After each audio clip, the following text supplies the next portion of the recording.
मुझे दिल बर क्यों मेरा सभई चो सुभान अल्लाह। मुझे दिल बर क्यों मेरा सभई चो सुभान अल्लाह। आ दिल तेज जो राज सभई चो सुभान अल्लाह। आ दिल तेज जो राज सभई चो सुभान अल्लाह। मुझे दिल बर क्यों मेरा सभई चो सुभान अल्लाह। मुझे दिल बर क्यों मेरा सभई चो सुभान अल्लाह। बोरा को वठी जिब्रील आयो जे आ मस्जिद अक़सा पुॼायो। सारे नबियन जा रूह घुराए रब जंहिंखे आ इमाम बणायो। जो सब जो थियो सरताज सभई चो सुभान अल्लाह। जो सब जो थियो सरताज सभई चो सुभान अल्लाह। मुझे दिल बर क्यों मेरा सभई चो सुभान अल्लाह। मुझे दिल बर क्यों मेरा सभई चो सुभान अल्लाह। रब पंहिंजो महबूब घुरायो अरशत अरबी अहमद आयो।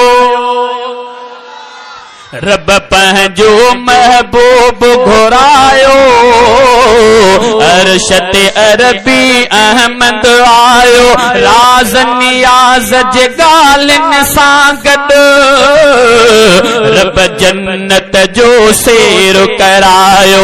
सब मलकन क्यों आका सभई चो सुभान अल्लाह। ओ सब मलकन क्यों आका सभई चो सुभान अल्लाह। मुझे दिल बर क्यों मेरा सभई चो सुभान अल्लाह।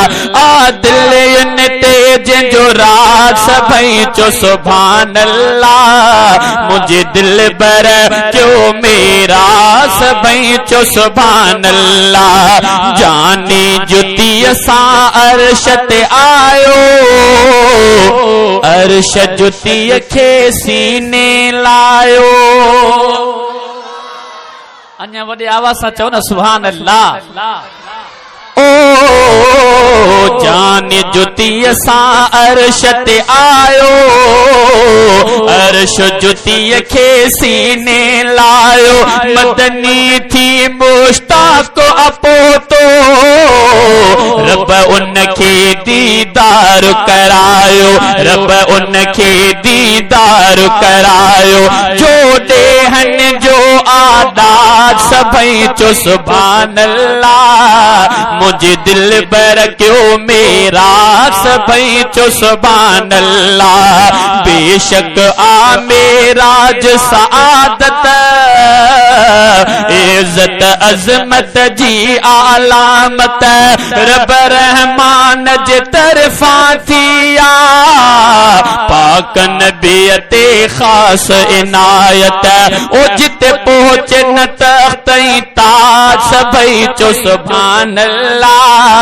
मुझे दिल बर क्यों मेरा सभई चो सुभान अल्लाह। मूसा थी बेहोश किरी पियो नूरी लात जो तूरत पिया।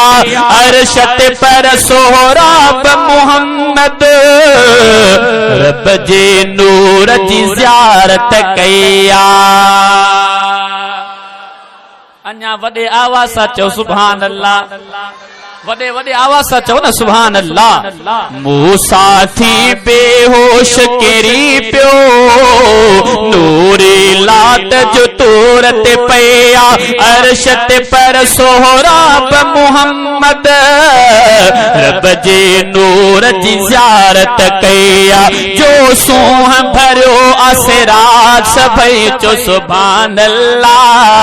मुझे दिल बर क्यों मेरा सभई चो सुभान अल्लाह।